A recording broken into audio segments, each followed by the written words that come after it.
Well, friends of the channel, welcome back to Paul's Porsche. I have a bit of a surprise for you. I have decided to add a transaxle Porsche to the garage. You guys know me for my Boxster videos, but I have always wanted a 5-speed 928. And finally, after months and months and months of scouring the various classified ads and Facebook Marketplace and OfferUp and all those other good sources, I was able to locate this red beauty. It is a 1985 5-speed S2, I guess would be the official designation. It has the 5-liter V8. It's quite punchy, very torquey engine. It is a great highway cruiser, I must say.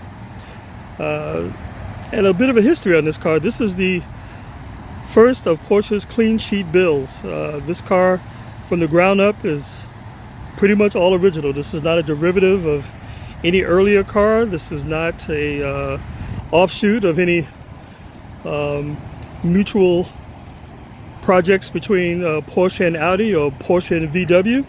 This is a Porsche ground up build from hood to the trunk. It is a hatchback, as you can see. It is a beautiful design to me, which is pretty timeless in my estimation. This is one of those cars that many of us had a poster of when we were young, including me. And this is something that I always wanted to be able to experience from an ownership standpoint, and it has not been a disappointment. I located this car in Tennessee, of all places. I'm now located in Houston myself, so that's about a 9-hour drive away. So once I was able to communicate with the owner and assure him of my sincere interest in purchasing the car, and financial ability to do so as well, because he obviously had a lot of people who came to want to check it out but weren't ready to buy, I booked a flight to Tennessee. We had previously agreed on what my offer would be prior to seeing the car, but obviously that was negotiable upon me actually seeing the car. And once I saw it and drove it, the original offer stood, and we were able to finalize the transaction.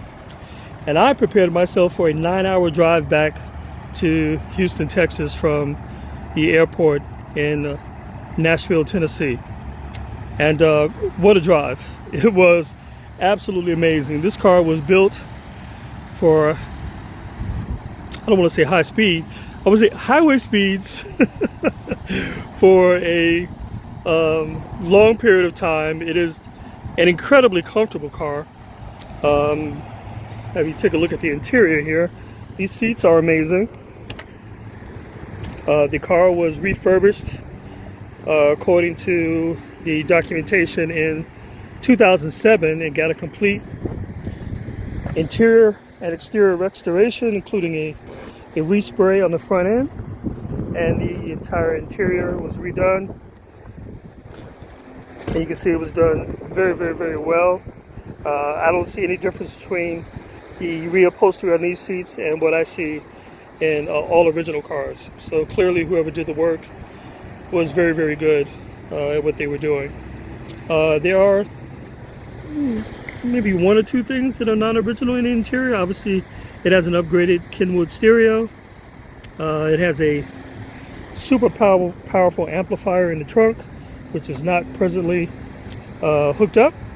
The sound is quite adequate as it is. I can't imagine what it would be like with that 1200 watt amplifier hooked up. It's either 12 or 1500 watts.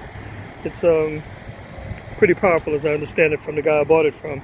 As you can see, it has the turbo twist wheels.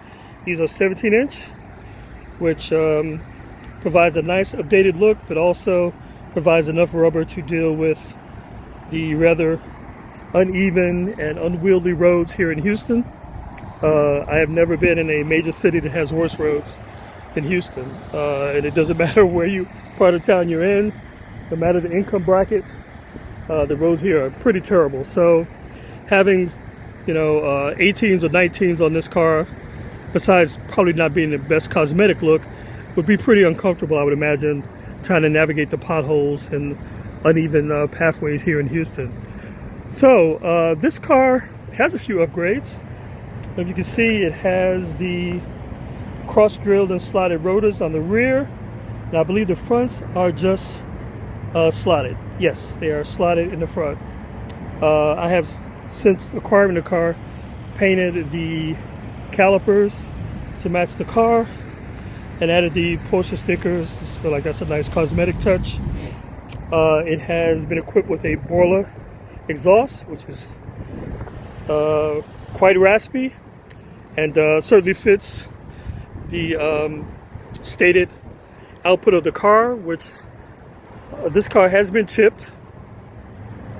There are, various opinions about the effectiveness of the chips, but according to the previous owner, the car is putting out over 325 horsepower with the chip, map, and boiler exhaust.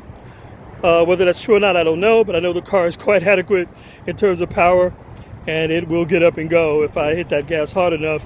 But being a V8, and even though I'm in Texas and gas is relatively cheap in Texas and you get the benefit of 93 octane, this car will drain gas on you if you're too heavy with that right foot. So I try to keep my speeds moderate. It is a bright red sports car, which stands out because of its rarity, obviously. You very, very rarely see one of these on the road anymore, and I like to keep it that way. The drivers here in Texas with their major number of trucks are quite aggressive when changing lanes, and so you don't want to have something unnecessary happen if you just do the regular normal moderate speed, and don't try to attract too much attention from law enforcement, obviously, on my bright red sports car, because this car looks like it's doing 80 when it's doing 50, in my opinion. So anyway, this is my new baby. I'm quite happy with it. I've done a few things to it, had to do a few things since I've owned it already. It has required a new engine fan clutch to be installed, a new coolant reservoir, and I installed a brand new high amperage battery just to make sure that things were operating as they should. The electrics in these cars are noted to be a little gremlin-y, if that's a word or a term I can use. I just want to make sure that I had adequate power for everything. I think I may install a high amperage alternator to assist in that regard, and that might be all the other modifications I think I'm going to do to the car, other than whatever maintenance comes up, and it being a 40-year-old car. Something's bound to need some attention at some point soon. I've already started to refurbish the intake and the vacuum lines, most of which have already been done, but there are a few things underneath that I want to take care of in the engine bay, just to make sure that everything is up to snuff, and my vacuum lines are all in good order, and the intake tube boots probably need to be changed out at some point, but that's a job I'll do myself. And it's not too complicated a job. It's just like with anything, you just have to take your time and make sure you have the right tools, but it seems to be fairly straightforward to get that done. So I will take care of that. Right now the idle is steady on the car. I don't have any issues in terms of it starting up and maintaining a smooth idle. The car seems to be performing as it should. I don't really have a lot of basis of comparison because the only car I drove besides this one was an automatic, and the feel is very different. Although that car shifted well, it's just a very different feel between, I'm stating the obvious here, between the driving experience of an automatic and a 5-speed.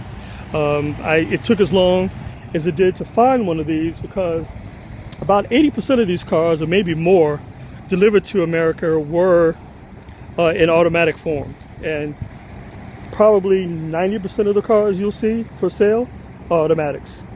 So finding a daily drivable 5-speed was definitely the trick in this search. There were a lot of project cars out there, but from my understanding, you can spend 3 times or 4 times the purchase price on a project car, trying to get it to the state that this one was already in, where I pretty much can just get it in and go, and be able to drive 9 hours straight from Nashville to Houston without concern. And it's funny, you know, God's grace being what it is that days after I arrived, the engine cooling fan went out, and that had to be done. So thank God that didn't happen during the course of my trip.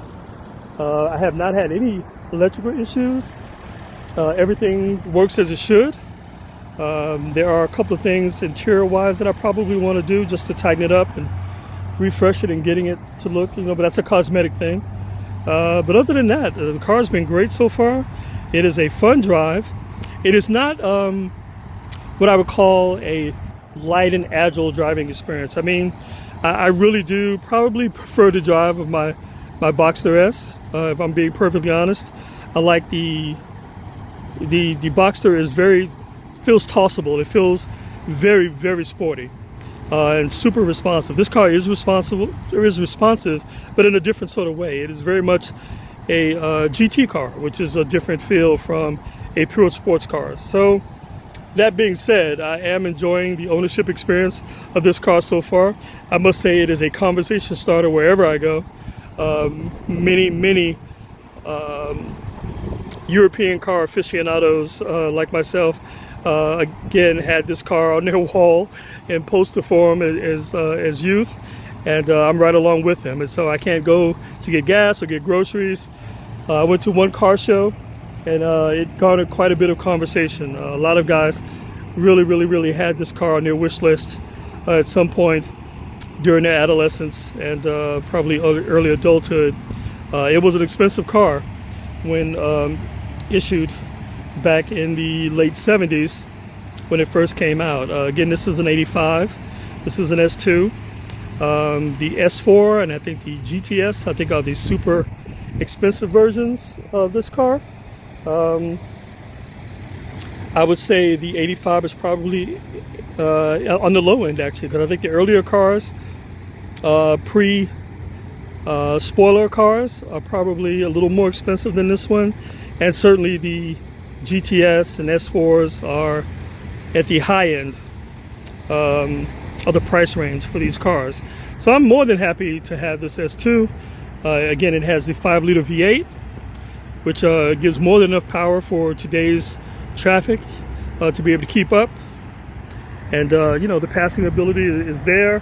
I certainly don't feel as if I'm slow when I'm driving this car, and yeah, it's really been great. It is a very comfortable car to drive.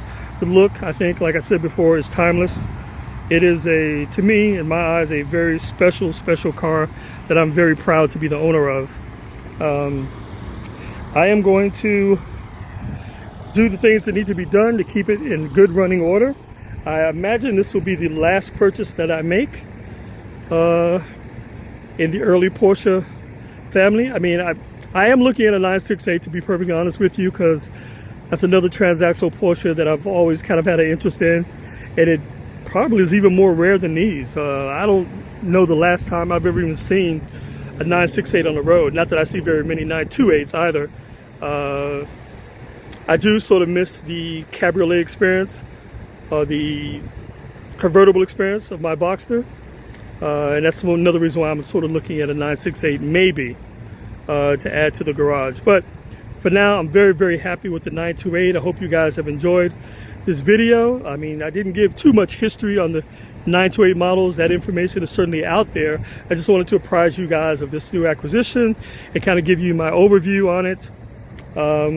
For those of you who are interested in 928s, my only advice is to buy the cleanest example you can afford, because although, you know, the parts are available, there are places like 928 International and 928 R Us that have an ample supply of pretty much everything you'll need on these cars.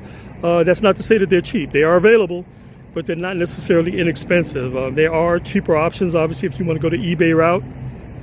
There are many aftermarket suppliers of most of the parts for this car as well. So parts are available. You can keep these cars running. It's not as if you got order some special part from Germany and wait months for it to arrive. The parts are out there to keep these cars running. There are a number of guys who have instructional videos for repairs on 928s, so even that's available if you need it. So it's getting noisy around here. I'm going to shut the video down now. Thanks for tuning in, and hopefully we'll see you guys soon. Please comment and subscribe, and we'll talk to you guys soon. Take care.